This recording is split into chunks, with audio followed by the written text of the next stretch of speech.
자, 오늘 누가 하나님의 나라에 들어갈 수 있는가 계속된 주제입니다. 우리 지난 시간에는 어린 아이와 같지 아니하면 하나님의 나라에 들어갈 수 없다 이렇게 했습니다. 그 어린 아이란 연약하고 보잘것없는 그런 존재로 비유가 됩니다. 그 어린 아이와 같지 않으면 하나님의 나라에 갈 수 없다. 그렇게 작고 무력하고 보잘것없고 연약한 존재의 모습을 가져야 하나님의 나라에 갈 수 있다 얘기했다면, 오늘은 좀 더 그 어린아이와 대조적인 인물, 한 부자 청년의 이야기입니다.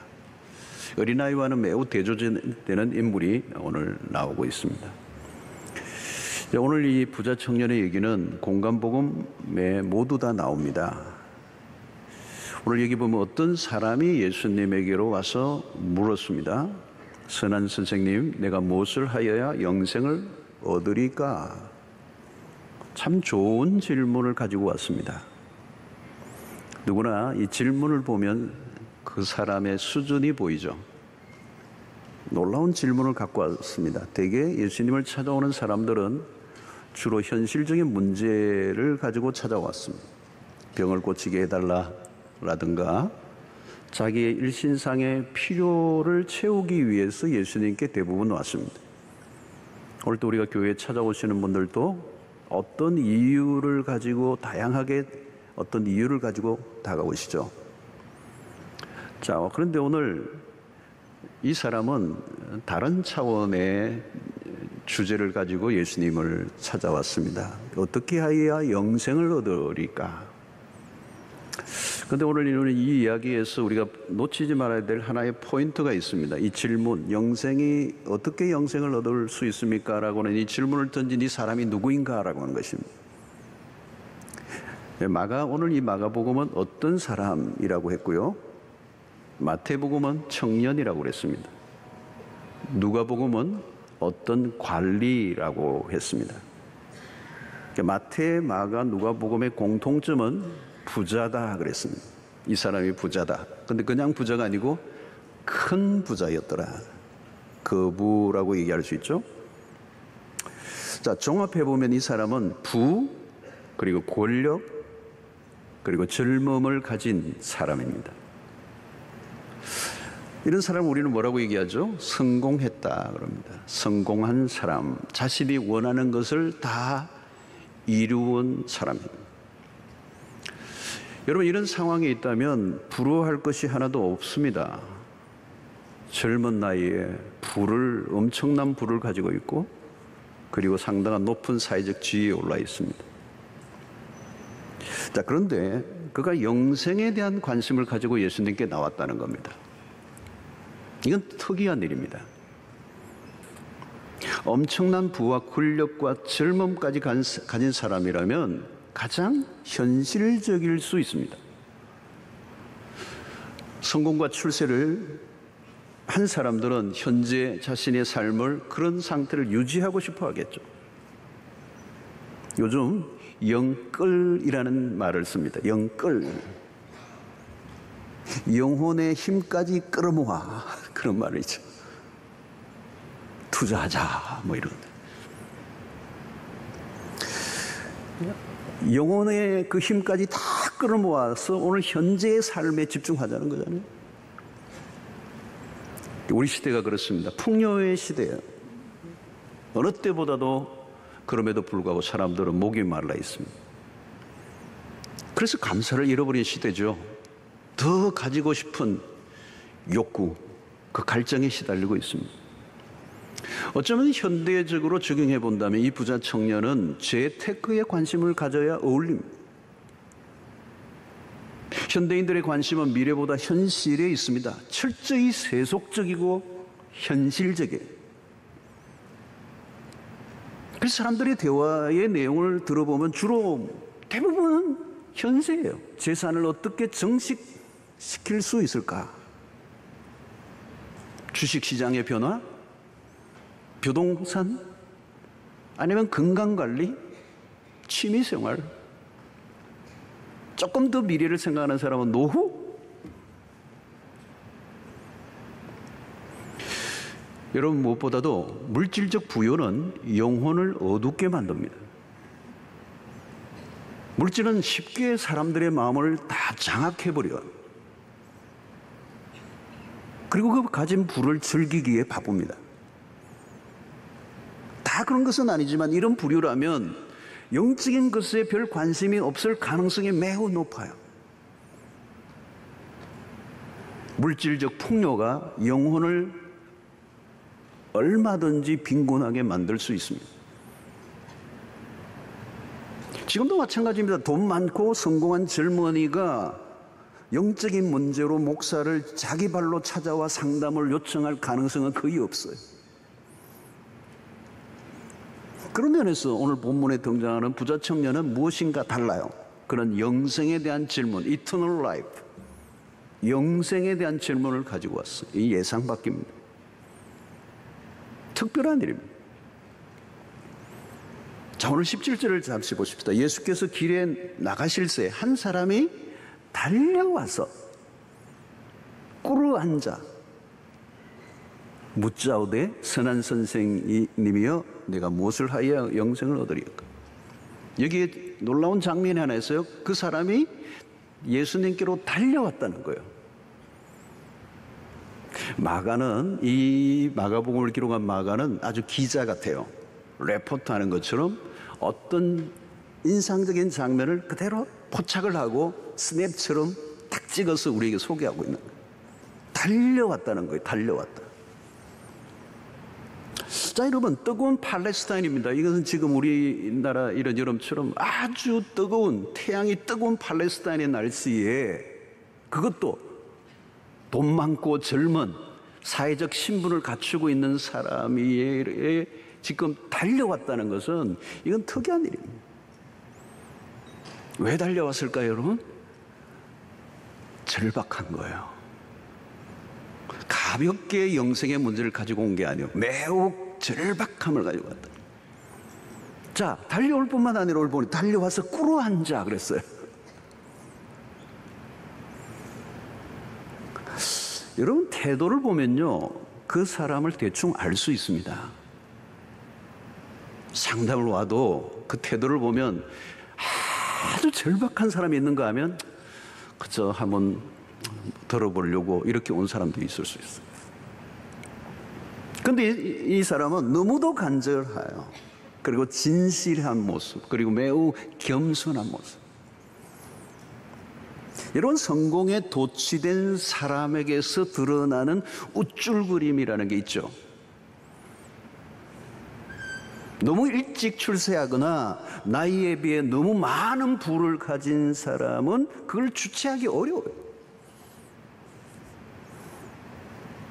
어딘가 모르게 거만함이 드러나게 되어 있습니다. 그런데 이 청년은 달라요. 그런 예수의 권위에 존경을 보내고 있습니다. 이 졸부가 아니라는 거예요. 꽉 찬 사람, 그가 얼마나 자신의 인생에 진지한 태도를 갖고 있는가를 보여주고 있는 대목입니다. 매우 매력적인 사람입니다. 내가 무엇을 하여야 영생을 얻으리까?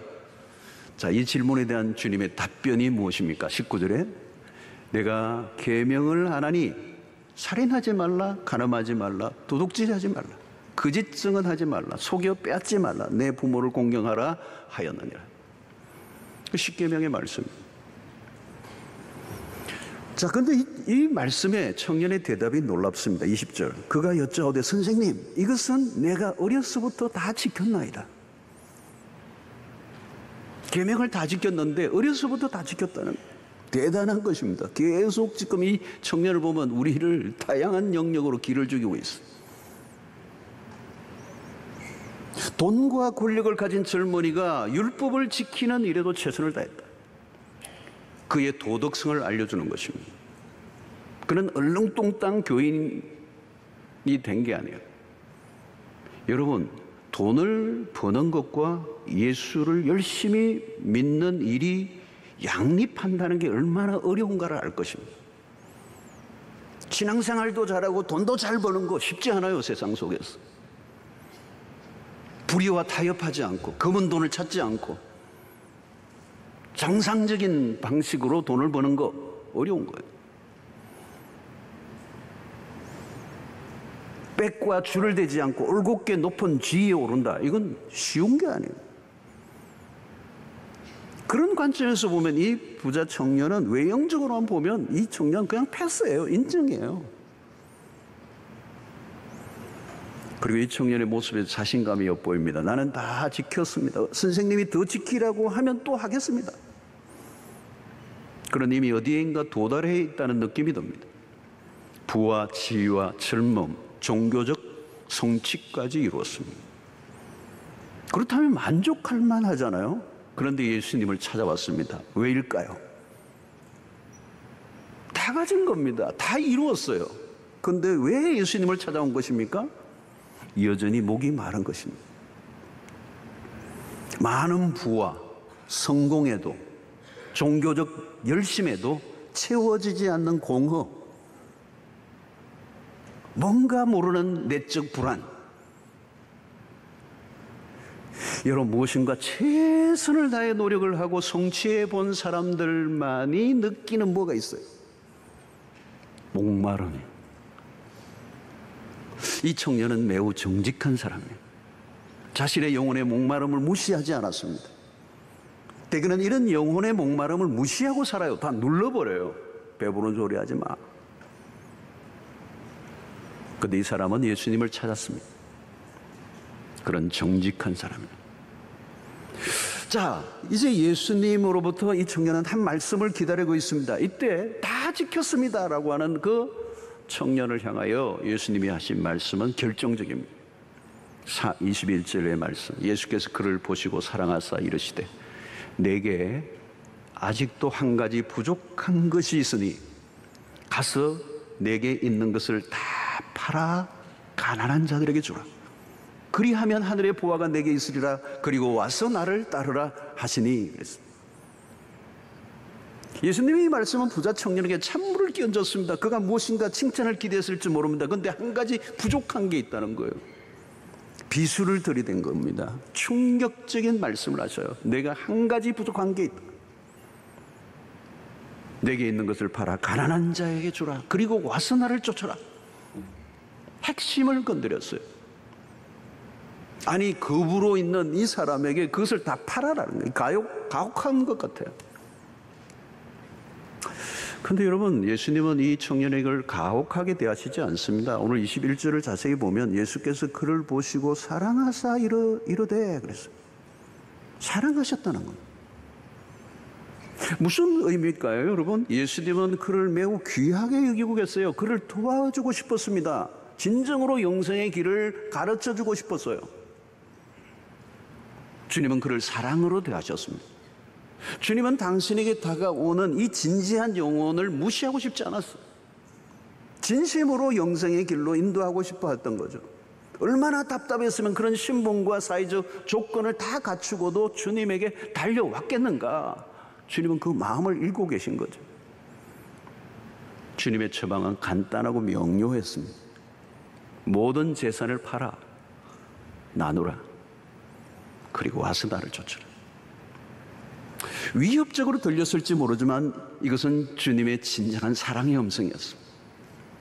자, 이때 청년의 반응이 궁금합니다. 22절. 그 사람은 재물이 많은 고로 이 말씀으로 인하여 슬픈 기색을 띠고 근심하여 가니라 그랬어요. 의외로 빠르게 상황이 종료되었습니다. 청년의 결함은 무엇입니까? 그가 처음 주님에게 선한 선생님, 내가 무엇을 하여야 영생을 얻으리까? 영생을 얻는 방법을 찾고 있습니다. 선한 선생님, 예수님을 그렇게 부른 것 안에서도 그의 관심이 무엇인가? 도덕적 행함에 있다는 걸 알려주고 있습니다. 그는 자신의 노력과 열심으로 선을 쌓고 영생을 얻을 수 있다고 여겼습니다. 그러나 그것은 착각입니다. 인간적 어떤 열심으로도 구원에 이를 수 없습니다. 율법을 열심히 지킨 사람들은 자기 의에 사로잡혀요. 그러나 그것은 하나님이 인정하신 의가 될 수가 없습니다. 열심은 자기 만족이지 하나님을 만족시킬 수는 없습니다. 인간이 아무리 자기 의를 자랑해도 흠이 있습니다. 완벽할 수 없습니다. 예레미야서에 의하면 우리의 의는 더러운 옷과 같다. 바울도 회심하기 이전에는 율법의 의로는 흠이 없는 자라고 했습니다. 겉은 어느 정도 깨끗하게 할 수 있습니다. 그러나 안을 들여다보면 심각합니다. 섣부른 자기 의에 대한 만족은 위험한 것입니다. 영생은 우리의 힘으로 얻어낼 수 있는 것이 아니라 하나님의 편에서 일방적으로 베풀어 주시는 호의입니다. 자기 힘을 의지하여 신앙생활하는 사람들이 종종 있습니다. 열심히 교회 다니고 열심히 헌금하고 열심히 봉사도 합니다. 열심히 하는데 무엇이 문제가 될까요? 그 열심의 주도권이 자기 자신에게 있다는 데 문제가 있습니다. 자기 열심, 자기 확신, 자기 만족. 여러분, 구원의 확신을 가지는 것도 좋아요. 그러나 구원은 나의 확신의 유무와 상관이 없어요. 내가 열심히 신앙생활을 하면 구원의 확신이 들었다가 열심히 식어지면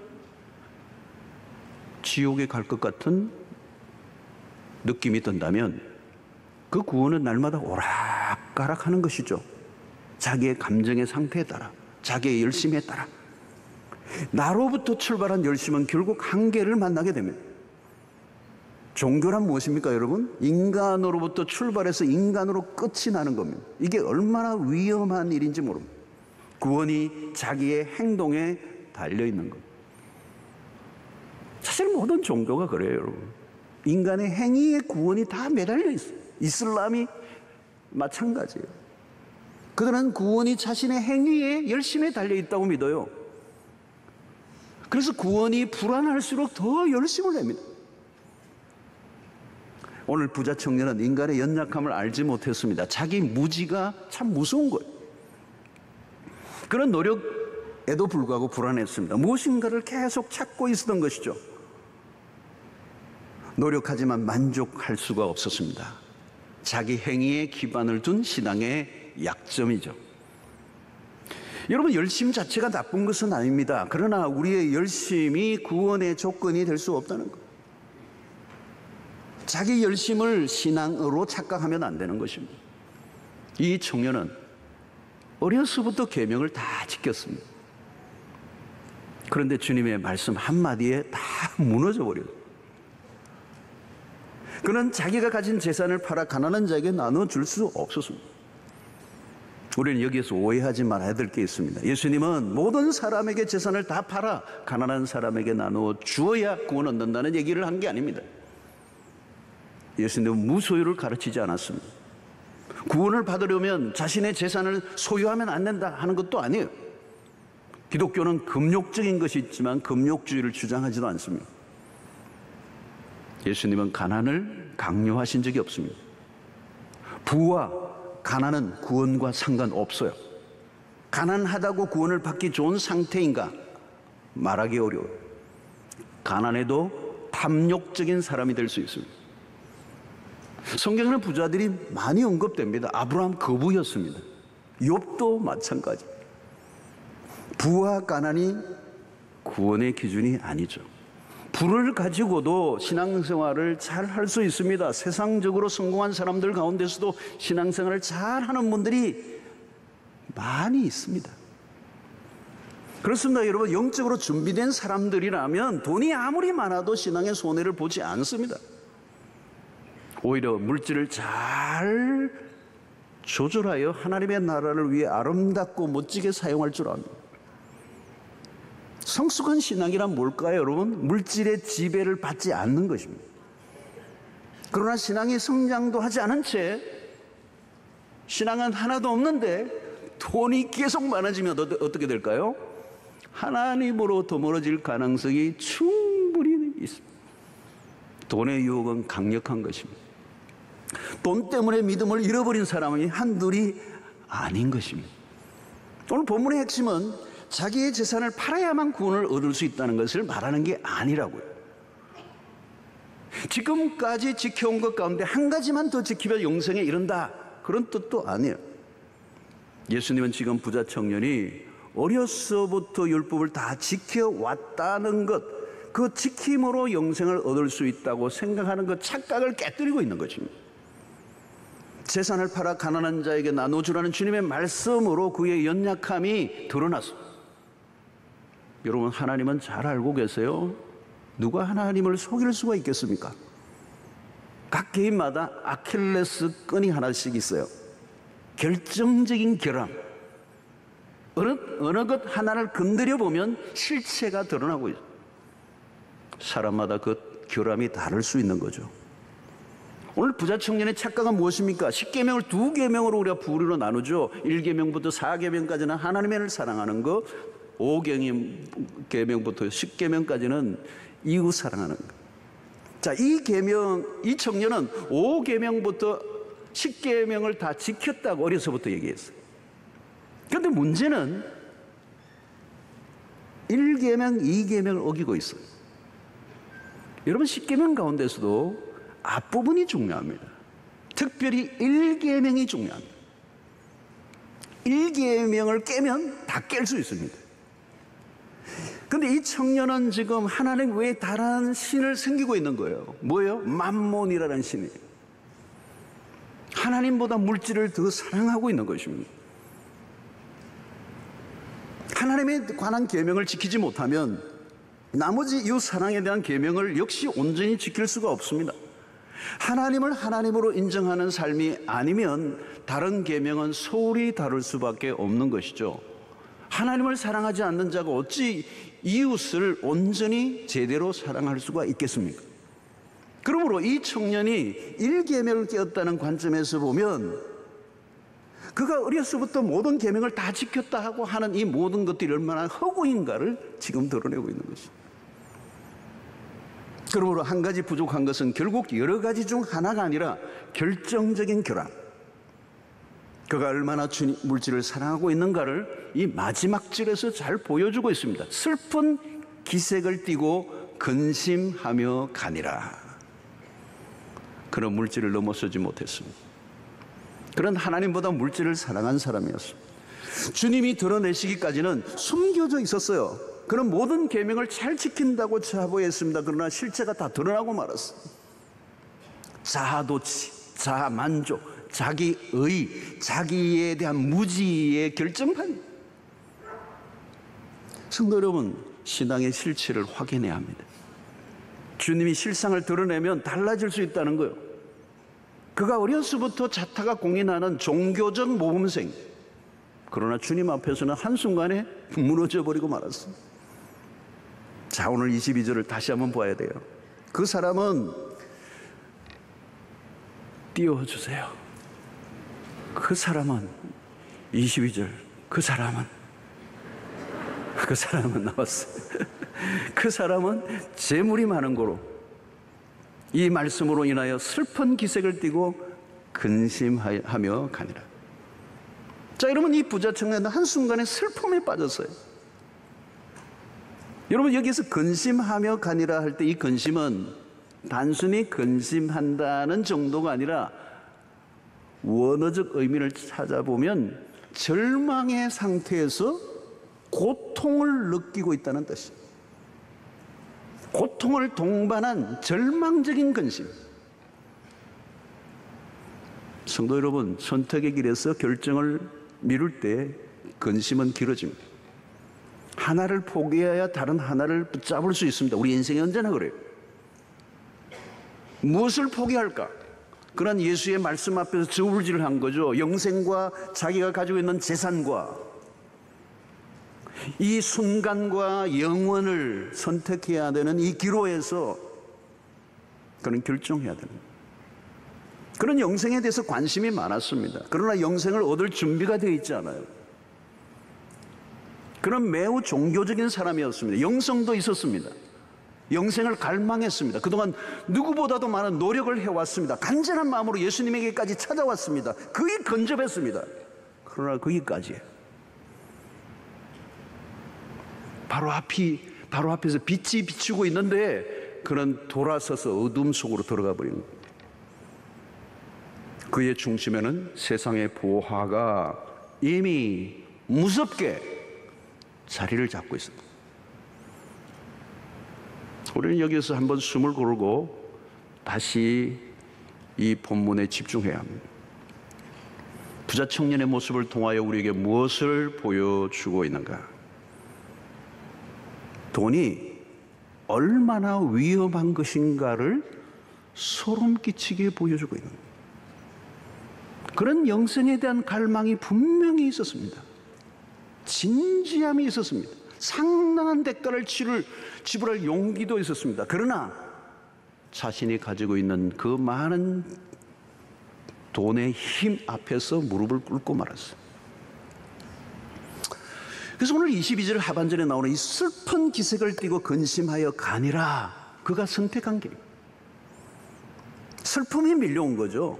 그 말씀님의 말씀을 들었지만 그 말씀을 받아들일 수 없었기 때문에 그런 그 말씀으로 인하여 슬픈 기색을 띠고 근심하여 가는데 왠지 내 영혼을 짓누르는 슬픔이 밀려오는 거예요. 왜 여러분 근심하며 떠나간 거예요? 그냥 룰루랄라 가면 되지. 나는 내 길이 있다 하고 가면 되지. 나이스하게 그냥 탁 돌아서 버리면 되는데 왜 슬픈 기색을 띠고 근심하며 간 거예요? 왜냐하면 예수님이 영생의 길을 보여주셨기 때문에. 그럼에도 불구하고 그 영생의 길을 내가 선택하지 못하고 그 재산의 힘이 나를 짓눌러 그 재산의 많음으로 인하여 떠나가는 자신의 모습이 너무 슬픈 거예요. 영원한 구원의 길을 주님으로부터 들었는데도 순종할 수 없는 자신이 너무도 한심한 거예요. 분명히 뭐가 있는데 그걸 붙잡아야 되는데 그렇게 붙잡을 수 없도록 만드는 이 엄청난 자신의 부요가 자기의 발걸음을 돌아서게 한 거예요. 예수님을 만나지 않았다면 그런 자기의 만족과 자기의 도취에 빠져서 그냥 살았을 거예요. 그러나 진리 대신 그리스도를 만나고 구원에 거의 가까이 왔다가 그런 실패를 하고 말한 것입니다. 자, 그러면 그는 왜 그런 선택을 할 수밖에 없었을까? 24절 25절이 그 답을 해주는 거예요. 자, 이 본문을 제자들이 그 말씀에 놀라는지라 예수께서 다시 대답하여 이르시되 얘들아, 하나님의 나라에 들어가기가 얼마나 어려운지 낙타가 바늘기로 나가는 것이 부자가 하나님의 나라에 들어가는 것보다 쉬우니라 하시니. 이 구절은 다음 주일 살펴볼 내용이에요. 굉장히 흥미롭고 재미있는 구절이 이 구절이에요. 기대하시라. 다음 주일을 기대하시라. 불길한 예감이 드시는 분은 다음 주일 안 나오셔도 돼요. 이 구절이 거의 불가능하다는 얘기를 지금 하고 있는 거란 말이죠. 오늘 부자 청년을 통해 우리의 모습을 보게 됩니다. 각자 적용이 다를 수 있어요.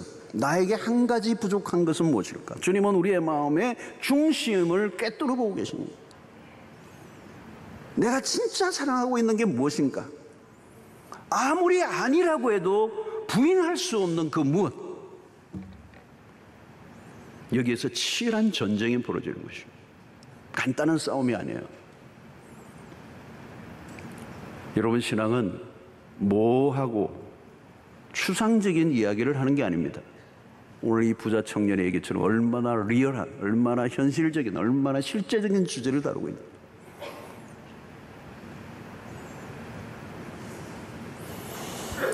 여러분, 신앙의 길은 리스크를 요구하는 겁니다. 넓은 길이 아니에요. 좁은 길이란. 저는 마가복음을 계속 강해를 하는 가운데 이 말씀 그대로 설교를 하면 우리는 감당이 안 돼요. 저는 굉장히 많이 수위를 낮추는 거예요. 우리의 신앙의 길이 결코 만만하지 않다는 거예요. 히브리서 11장 26절을 보십시오. 그리스도를 위하여 받는 수모를 애굽의 모든 보화보다 더 큰 재물로 여겼으니 이는 상 주시는 이심을 바라보며. 여러분, 이 구절이 이해가 됐어요, 여러분? 그리스도를 위하여 받는 수모, 고난, 핍박, 환난, 모든 걸 다 내어 뺏긴 그 삶이 애굽의 모든 보화보다 더 큰 재물로 여겼으니, 이야, 엄청난 얘기예요. 이는 상 주시는 이심을 바라봅니다. 이 구절을 더 알고 싶으면 이번 주 금요 철야 설교를 들으시면 참고가 될 것입니다. 비교급이죠, 여러분. 비교급. 무엇과 무엇보다 이 비교급에서 중요한 것은 분별력이에요. 눈에 보이는 것이 전부라고 믿는다면 애굽의 보화보다 더 매력적인 게 어디 있겠어요, 여러분. 그러나 하나님의 나라가 보이면 애굽의 보화는 아무것도 아니에요. 무엇을 보느냐의 싸움입니다. 결국 보느냐의 싸움은 믿음의 문제고, 믿음은 보이지 않는 것에 눈을 뜨게 하는 것이기 때문에 모세는 믿음에 눈을 뜬 것이죠. 애굽의 모든 보화의 한계, 물질의 유한성을 본 거죠. 여러분, 세상의 것들은 잠깐입니다. 부자 청년은 자신이 가진 재물이 얼마나 유한한가를 몰랐어요. 그는 영원하지 않는 것을 위해 모든 걸 걸어버렸습니다. 여러분, 내가 사랑하고 애착을 가지고 있는 것을 포기하면 끝이라고 생각합니다. 그래서 움켜쥐고 결사적으로 지키려고 합니다. 그러나 우리가 붙들고 있다고 지킬 수 있는 게 아니에요. 우리가 아무리 붙들고 있어도 때가 되면 사라지게 돼 있어요. 제가 예언을 하나 합니다. 여러분들이 지금 가지고 있는 것들은 반드시 어떤 것이든 주인이 바뀌게 돼 있어요. 등기를 해도 소용없어요. 도장을 몇 개 찍어도 소용없어요. 문서로 아무리 남겨놓아도 소용없어요. 주인이 바뀌게 돼 있어요. 왜냐하면 내가 돌아가시기 때문에. 눈에 보이는 것들은 순간입니다. 영원하지 않습니다. 재물이 얼마나 잠깐인지, 권력이 얼마나 유한한지, 젊음도 얼마나 한순간에 지나가는지.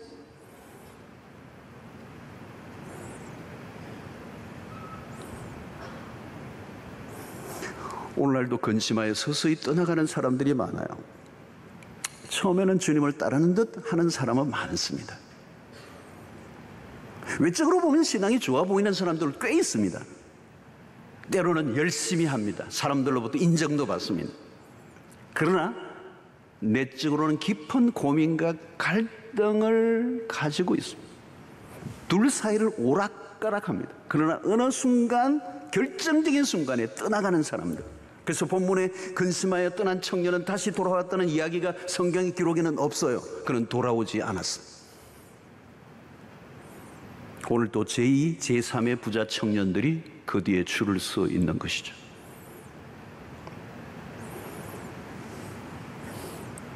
오늘 이 본문에서 재미있는 것은 그 떠나가는 그 청년을 예수님이 붙잡지 않았다는 것.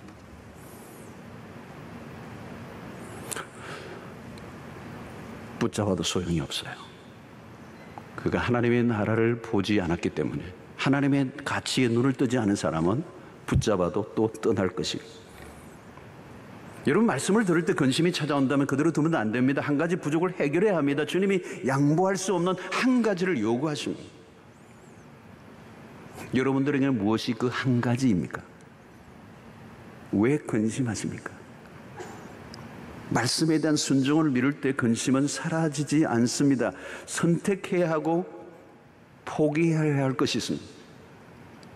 부자 청년은 영생을 얻고자 하는 마음이 분명히 있었습니다. 그러나 결정적인 순간에 실패했습니다. 그가 많은 것을 가졌지만 가장 귀중한 것을 잃어버렸습니다. 자신이 쌓은 재물이라는 거대한 울타리 안에 갇히고 만 것입니다. 주님은 계속 말씀하십니다. 팔아라. 다 팔아라. 그리고 나누어 주라. 그리고 나를 따르라. 여러분, 이게 뭐예요? 전부 다 명령형입니다. 명령형. 권면이 아닙니다. 설득이 아닙니다. 그냥 명령입니다. 그러니까 고민 오래 하면 안 돼요. 결단을 촉구하는 것입니다. 영생은 그리스도를 따르고자 결단하는 사람에게 그리스도께서 주시는 거예요. 그리스도를 믿고 따를 준비가 되어 있는가? 라는 이 질문에 결국 부자 청년은 재물이 걸렸던 거예요. 그리고 오늘과 다음 주일날 계속해서 우리에게 주는 가장 무서운 하나의 장애물이 재물이라고 하는 사실. 그래서 마태복음 6장 24절에 예수님은 이미 산상수훈에서 이 말씀을 일찍이 언급하셨어요. 한 사람이 두 주인을 섬기지 못할 것이니 혹 이를 미워하고 저를 사랑하거나 혹 이를 중히 여기고 저를 경히 여김이라. 너희가 하나님과 재물을 겸하여 섬기지 못하느니라. 여기 핵심이 뭔지 아세요, 여러분? 겸하여. 하나님과 재물을 겸하여. 신앙의 핵심입니다. 2000년 전에 예수님이 보신 해안이에요. 그 당시에 거대한 로마의 시즈와 하나님을 대조하고 있지 않습니다. 2000년 전에 이미 예수님은 하나님과 대적할 수 있는 가장 강력한 힘은 재물이라고 하는 것을 보신 것이죠. 여러분, 여기서 겸하여 섬길 수 없다. 신앙의 핵심입니다. 예수님을 따르는 일의 대가 지불을 요구합니다. 그래서 마태복음 13장에 밭의 보화를 발견한 사람이 자신의 재산을 팔아 그 밭을 산 비유의 이야기가 마태복음 13장에 나옵니다. 누가 자신의 재산을 다 팔 수 있습니까? 그 밭의 보화를 발견했기 때문에. 그러나 그 밭의 보화를 알지 못하는 사람의 입장에서는 자신의 재산을 팔아 그 밭을 사는 사람은 미친 행위예요. 그렇습니다, 여러분. 오늘 세상 속에 하나님의 나라를 발견하고 이 땅에 살아가는 사람들의 행위는 예수를 믿지 않고 하나님의 나라를 보지 않은 사람, 하나님의 나라의 가치를 알지 못하는 사람의 입장에서 보면 예수 믿는 게 미친 짓이에요. 그래서 여러분, 한두 번 정도 미쳤다 소리를 들었으면 그게 정상입니다. 안정산인이 되려고 애를 쓰지 마세요. 그게 정상이에요. 바울은 그리스도를 얻었기 때문에 그 얻은 후에 자신에게 모든 것에 그동안 추구했던 것이 배설물과 같이 가치의 전이가 일어난 것이죠. 세상의 것들을 잃어버린 것을 조금도 아까워하지 않습니다. 여러분, 오늘 우리의 삶 속에 오늘 이 부자 청년이 주는 메시지는 무엇입니까? 지금 무엇을 붙들고 있는가요? 무엇을 쫓고 있는가? 무엇을 사랑하고 있는가? 여러분들의 마음의 중심에 무엇이 놓여 있는가?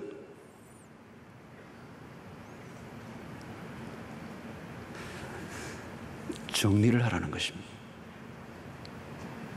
근심하며 떠나면 안 됩니다. 근심하고 떠났던 사람이 있으면 다시 돌아오시길 바랍니다. 그리스도를 따르는 것입니다.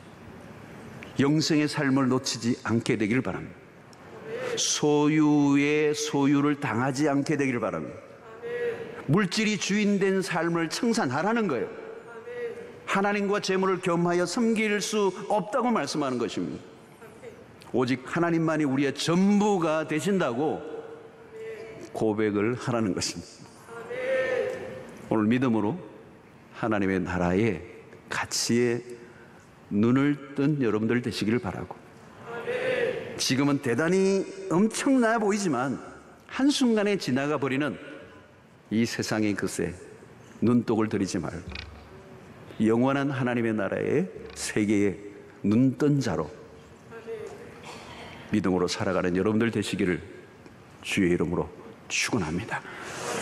우리 시간의 말씀을 잠시 생각하며 함께 기도하는 시간을 갖겠습니다. 지금은 교회를 나오고 신앙생활을 한다고 하고 열심히 하는 것 같지만 어느 순간 이 한 청년의 고민, 그거 해결하지 않으면 떠나게 돼 있어요. 종교적 행위에 불과했고 자기 만족에 불과한 것입니다. 턴하셔야 돼요. 나는 무엇을 찾고 있는가? 영생은 방법이 아닙니다. 하나님의 은혜로 주어지는 것입니다. 이 세상의 것을 추구하지 않고 그리스도를 온전히 따르는 자들에게 하나님의 은혜가 임하게 되는 것입니다. 믿음의 길은 결코 넓은 길이 아니요 좁은 길입니다. 대가를 지불해야 합니다. 하나님도 사랑하고 세상도 사랑할 수 있는 길은 없어요. 두 가지 길이 없어요. 한 가지를 선택하는 것입니다. 포기하라는 것입니다. 내 마음의 우상을 제거하라는 것입니다. 하나님, 나를 영생의 길로 인도하여 주시옵소서. 우리 함께 기도하겠습니다.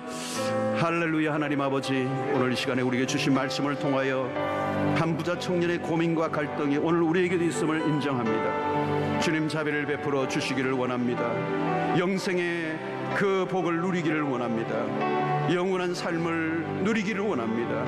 하나님, 우리의 삶에 우상들을 제거하게 하여 주시고 우리 안에 있는 재물에 대한 욕망을 내려놓게 하여 주시고 온전히 주님만을 따르고 주님만을 쫓아가는 저희들 될 수 있도록 도와주시옵소서. 하나님 아버지, 황금만능주의, 오늘 지상의 모든 것을 다 아버지 이루고자 하는 이 헛된 욕망을 내려놓게 하여 주시고 오직 주님만을 찾고 주님만을 의지하는 주의 백성들 다 되게 하여 주시옵소서. 하나님 함께해 주셔서 주의 순수한 성도들로 이 땅 가운데 승리하고 믿음으로 하나님 구원의 역사에 참여하는 은혜가 있게 하여 주시옵소서.